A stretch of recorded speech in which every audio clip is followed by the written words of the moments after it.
सोचो आप एक नए शहर में एयरबीएनबी हाउस रेंट पर लेते हो, बस एक रात के लिए, क्योंकि अगले दिन आपका इंटरव्यू है। लेकिन जब आप वहां पहुंचते हो, एक अननोन आदमी वहां पहले से रह रहा होता है। ये थोड़ा ऑकवर्ड लगता है, पर सब कुछ नॉर्मल हो जाता है तब तक जब तक आप बेसमेंट का दरवाजा नहीं खोलते। ये कहानी है 2022 में रिलीज हुई बारबेरियन मूवी की, एक ऐसी हॉरर फिल्म जिसमें सबसे बड़ा मॉन्स्टर कोई भूत या आत्मा नहीं, बल्कि कुछ और ही है। तो चलिए देखते हैं इसकी पूरी कहानी और जानते हैं इसके एंडिंग को।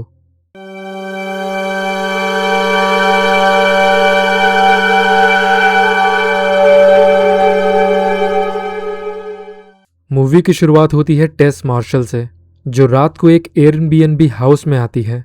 डेट्रॉयट के एक ऑलमोस्ट अबेंडेंट एरिया में बारिश हो रही होती है और एरिया पूरा डार्क और क्रीपी लग रहा होता है। टेस जब घर के गेट पर आती है तब उसे पता चलता है कि कोई पहले से अंदर रह रहा है, जिसका नाम केथ है। दोनों ऑकवर्ड फील करते हैं, पर बुकिंग में कंफ्यूजन समझकर टेस डिसाइड करती है कि वो रात यहीं रुकेगी, क्योंकि इतनी रात को वो एक अनजान शहर में इतनी बारिश में कहीं और नहीं जाना चाहती। केथ फ्रेंडली लगता है, वो टेस के लिए कॉफ़ी बनाता है, बात करता है और टेस से बॉन्डिंग बनाने लगता है। धीरे धीरे टेंशन थोड़ा कम होता है, लेकिन आगे जो होने वाला होता है वो इन दोनों ने कभी सोचा नहीं होगा। अगले दिन टेस इंटरव्यू के लिए जाती है और नोटिस करती है कि एरिया के सारे घर टूट चुके हैं, सिर्फ यही घर बचा हुआ है। शाम को जब वो वापस आती है तो एरिया में उसे एक होमलेस आदमी उसकी ओर आता हुआ दिखाई देता है, जो बार बार उसे उस घर में जाने से मना करने लगता है। पर टेस उसे एक पागल समझकर घर के अंदर आ जाती है।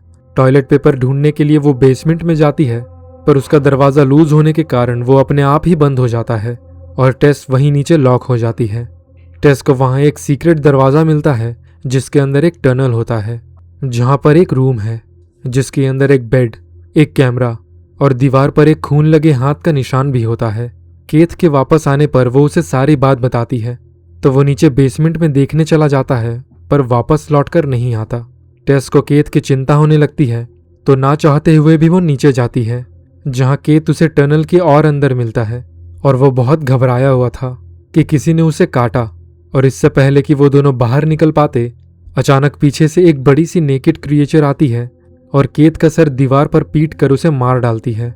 इस मूवी में इस क्रिएचर को दी मदर कहा गया है, और ऐसा क्यों है ये मैं आपको आगे बताऊंगा। इसके अगले ही सीन में हमें एजे की स्टोरी दिखाई जाती है।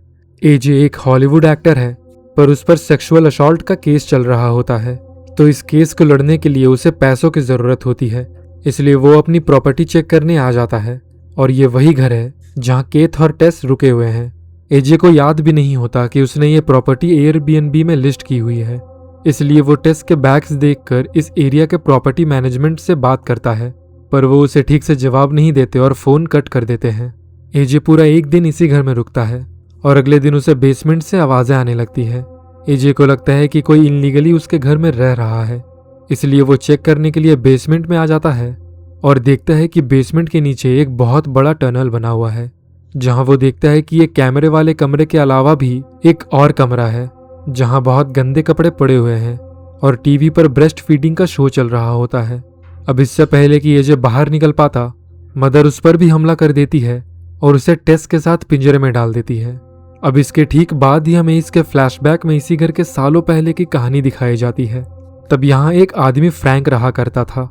फ्रैंक डिपार्टमेंटल स्टोर आता है, कुछ बेबीज के सामान लेता है और घर लौटते समय उसे एक सुंदर लड़की दिख जाती है, तो फ्रैंक एक प्लम्बर बनकर उसके घर आता है और बाथरूम की खिड़की का लॉक ओपन कर देता है ताकि बाद में वो यहाँ से घर में इंटर कर सके। प्रेजेंट में टेस एजे को शांत रहने को कहती है और उसे समझाती है कि वो बस वही करे जैसा उसे कहा जाए, पर एजे डर के चिल्लाने लगता है, जिसकी आवाज़ सुनकर मदर एक बड़ा सा दूध का बॉटल नीचे कर देती है। टेस बिना कुछ बोले उसे पीती है और उसके बाद वो बॉटल एजे की ओर आता है, पर एजे इतने गंदे बॉटल में लगे बालों को देखकर उसे पीने से मना करने लगता है, तो मदर अपसेट हो जाती है और पिंजरे में आ जाती है। टेस को थोड़ा प्यार करने के बाद वो एजे को घसीटते हुए उसी टीवी रूम में ले आती है और पिंजरा खुला देखकर टेस भी टनल से बाहर निकल आती है और बेसमेंट का दरवाजा लॉक होने की वजह से टेस वेंटिलेशन ग्लास तोड़ती है और मदर के पकड़ने से पहले घर से बाहर निकल आती है, जिसमें वही होमलेस आदमी उसकी मदद करता है जो उस दिन टेस को घर में जाने से रोक रहा था। वो आदमी टेस को यहाँ से चले जाने को कहता है और बताता है कि वो क्रिएचर रात को बाहर आती है पर टेस एजे की हेल्प के लिए सामने वाले गैस स्टेशन में आती है और वहां से पुलिस को कॉल कर देती है। टनल में एजे फोन लेकर आगे बढ़ने लगता है और एक दूसरे गंदे रूम में आ जाता है जहां बेड पर एक बूढ़ा आदमी लेटा हुआ होता है, पर यह और कोई नहीं बल्कि इसी घर का पुराना मालिक फ्रैंक होता है। वहां ढेर सारी VHS टेप्स पड़ी होती है और जब एजे उन्हें प्ले करता है तो उसके होश उड़ जाते हैं। दरअसल इन टेप्स में उन सारी लड़कियों के फ्रैंक्स द्वारा रेप किए गए वीडियोस थे जिन्हें वो इसी घर में किडनैप करके लाता था। वो उन्हें बेसमेंट में रखता था, उनका रेप करके उनसे बच्चे पैदा करता था और फिर उन बच्चों से भी बच्चे पैदा करता था। और इसी इंसेस्ट के रिजल्ट में बनी वो क्रिएचर मदर है। सालों बाद फ्रैंक बूढ़ा हो गया है लेकिन उसका पास्ट अभी भी जिंदा है। वो क्रिएचर जिसे दी मदर कहा गया है अपने सर्वाइवल के लिए आज तक जिंदा है और अपने बच्चों को ढूंढ रही है। वो किसी को भी बेबी समझ के प्रोटेक्ट करती है, चाहे वो कितनी वायलेंट क्यों ना हो। फ्रैंक एजे को टेबल की ओर देखकर इशारा करता है और जैसे ही एजे टेबल उसके पास लाता है, फ्रैंक ड्रॉर से एक गन निकालकर खुद को शूट कर लेता है। शायद वो बहुत पहले ही मर जाना चाहता था, पर वो इतना कमजोर हो गया था कि उससे उठा भी नहीं जा रहा था। एजे उसके हाथ से गन ले लेता है और बाहर निकलने का रास्ता ढूंढने लगता है।